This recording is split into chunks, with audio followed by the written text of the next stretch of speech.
Vous connaissez sûrement l'histoire des sœurs Tatin. En renversant un gâteau aux pommes par inadvertance, elles ont créé un dessert devenu iconique, la tarte tatin. Aujourd'hui, on va justement parler de l'une des tartes tatin de la biologie, la chimiothérapie. La chimiothérapie, c'est un ensemble de traitements qu'on utilise contre les cancers. Enfin, les médecins, parce que moi j'y touche pas.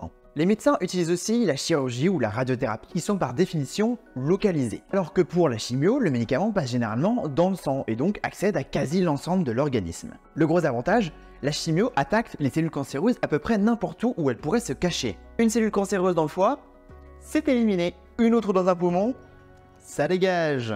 Ce super pouvoir rend la chimio terriblement efficace quand les cellules cancéreuses sont disséminées dans le corps. Par exemple, lors des métastases. Et elle est aussi pratique pour les cancers qui ne sont pas localisés, comme les cancers du sang. Impossible de récupérer les cellules cancéreuses avec un scalpel vu qu'elles sont dans tout le corps. Depuis tout à l'heure, je parle de cellules cancéreuses. Sauf que l'histoire de la chimiothérapie ne commence pas du tout dans un labo de recherche contre les cancers. Sortez le popcorn et les lunettes 3D, ça va décoiffer. Mais avant ça, comme au ciné, c'est l'heure des pubs. Oh non! Vous êtes abonné à la biologie parce que si c'est pas encore fait, foncez. Votre soutien et votre abonnement sont essentiels pour que je puisse continuer à produire ce genre de vidéos. Adieu Team Money pour moi! À l'origine de la chimio, il y a un homme, Paul Ehrlich. En 1908, il reçoit le prix Nobel pour ses travaux sur le système immunitaire. Mais dans son labo, son objectif, c'est aussi de mettre de la couleur dans nos cellules. C'est quand tu vas mettre des couleurs dans ma vie, Paul! Et oui, les cellules qui constituent les organismes vivants sont généralement très pâlottes, parfois légèrement colorées. Paul Ehrlich découvre que certains colorants se fixent à certaines cellules et pas à d'autres. Et ça permet de les caractériser et même de caractériser certaines bactéries. Et en parlant de bactéries, Paul Ehrlich découvre que certains colorants tuent certaines bactéries. C'est ainsi que naît en 1909 le premier traitement contre la syphilis, considéré comme la toute première chimiothérapie. Vous voyez, on n'est pas trop sur les cancers là. La naissance de la chimiothérapie va se faire sous les bombes allemandes. Le 12 juillet 1917, l'armée allemande attaque l'armée anglaise dans la ville d'Ypres, en Belgique. Les soldats allemands décident d'utiliser une nouvelle arme, le gaz moutarde. Ce gaz, c'est en fait plutôt une brume qui stagne pendant des jours et des jours et qui brûle la peau et les yeux. Et oui, cette brume sans la moutarde. Mais le gaz moutarde a un étrange effet. Les médecins découvrent qu'il élimine les globules blancs, indispensables à nos défenses immunitaires. L'horreur de cette arme d'un nouveau genre conduit à une décision radicale. En 1925, le traité de Genève interdit purement et simplement l'utilisation d'armes chimiques comme le gaz moutarde.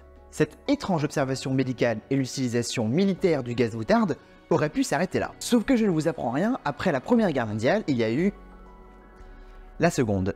Les armes chimiques ont beau être interdites, le Troisième Reich menace de les utiliser chez nos amis fans de pasta, en Italie. Les États-Unis ont alors une excellente idée, non. Pas du tout. Non, très mauvaise idée. Cacher des centaines de kilos de gaz moutarde dans les cales d'un de leurs navires garés en créneau dans le port italien de Bari. De Barilla. Barilla, comme les pâtes italiennes. Des Barilla.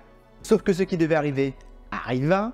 Les Allemands bombardent le port de Bari et détruisent le navire américain. Résultat, l'eau empoisonne 600 marins.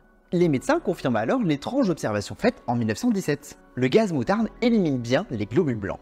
Pourquoi je fais cette fixette sur les globules blancs ? Parce que ces cellules font partie des quelques rares types de cellules du corps humain capables de se multiplier de façon très rapide. Certains globules blancs sont produits au rythme de 100 milliards par jour. Quand je dis que ça va très vite, ça va très vite. Et vous connaissez autre chose qui se multiplie très vite ? À part les cafards, je veux dire. Les cellules cancéreuses. Une idée germe alors dans la tête de certains scientifiques et médecins. Et si les cellules cancéreuses pouvaient aussi être éliminées par le gaz moutarde ? Puisqu'elle se multiplie très vite. En 1946, les médecins traitent un premier patient avec la moutarde azotée, un dérivé du gaz moutarde. Verdict, le cancer régresse. C'est la toute première fois que la chimie permet de soigner un cancer. Sauf que le cancer revient malgré ce traitement. Mais les scientifiques ne se sont pas tournés les pouces entre les deux guerres. Plusieurs équipes de recherche continuent d'étudier ces globules blancs et font une autre découverte. Les globules blancs ont besoin d'un composé pour se multiplier, l'acide folique, contenu dans les légumes verts. Pas comme cette pomme par exemple. Bon, vu comme ça, c'est pas hyper excitant comme découverte. Cependant, les cellules de cancer du sang, donc les cellules leucémiques, sont complètement accros à l'acide folique. Ni une ni deux, les chimistes font chauffer leur bec benzène et tourner leurs Erlenmeyer. Ils créent le méthotrexate qui empêche les cellules cancéreuses d'utiliser l'acide folique. Trop dépendantes, elles deviennent incapables de se multiplier. En 1948, des enfants atteints d'une leucémie sont traités avec le méthotrexate.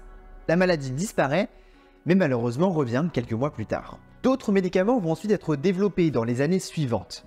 À chaque fois, le traitement fonctionne, mais le cancer revient. Si aucune molécule ne semble capable de fonctionner seule, peut-être que les combiner permettraient d'enfin se débarrasser de ce terrible ennemi. En gros, on est sur le scénario des Avengers. En 1965 et 1967, les Marvel de la lutte contre les cancers y arrivent pour la première fois. Frey, Moxley et DeVita publient les résultats d'un essai clinique qui va entrer dans l'histoire. Ils utilisent 4 médicaments, dont la moutarde azotée et le méthotrexate. Ils soignent des patients et patientes atteintes d'un cancer des lymphocytes, un lymphome. 80% d'entre eux voient le cancer disparaître, et pour certains, il n'est jamais revenu. Essai clinique après essai clinique, les résultats sont confirmés. Oui, la chimiothérapie peut guérir certains cancers. Mais qu'est-ce qu'on fait de tous les autres cancers, du foie, du sein, du poumon? Est-ce que la chimio pourrait là aussi filer un coup de main, enfin un coup de médoc? Pourquoi c'est important? Parce que dans la plupart des cas, les scalpels et les rayons, ils permettent bien d'éliminer le cancer, mais celui-ci revient généralement après le traitement. La faute à certaines cellules cancéreuses qui ont déménagé un peu plus loin, voire dans un autre organe. Dans les années 70, les études montrent que combiner la chimiothérapie à la chirurgie pour des patientes atteintes d'un cancer du sein augmente nettement leurs chances de survie. Aujourd'hui, la chimio, c'est le deuxième mode de traitement le plus utilisé contre les cancers, après la chirurgie. Et les choses bougent. On comprend de mieux en mieux son fonctionnement, de nouveaux traitements sont développés. Tout ça n'aurait pas pu avoir lieu sans des découvertes fortuites et des dizaines de recherches intenses. Les révolutions scientifiques ne viennent pas toujours de là où on les attend, et pas forcément d'un coup de génie. Finalement, comme les meilleures recettes de cuisine. Merci d'avoir regardé cette nouvelle vidéo de Labologie jusqu'au bout, et si ce n'est pas encore fait, abonnez-vous. Chaque abonnement de Labologie, c'est comme une tarte à thym. Au début, on croit que c'est raté, puis au final, c'est surprenant.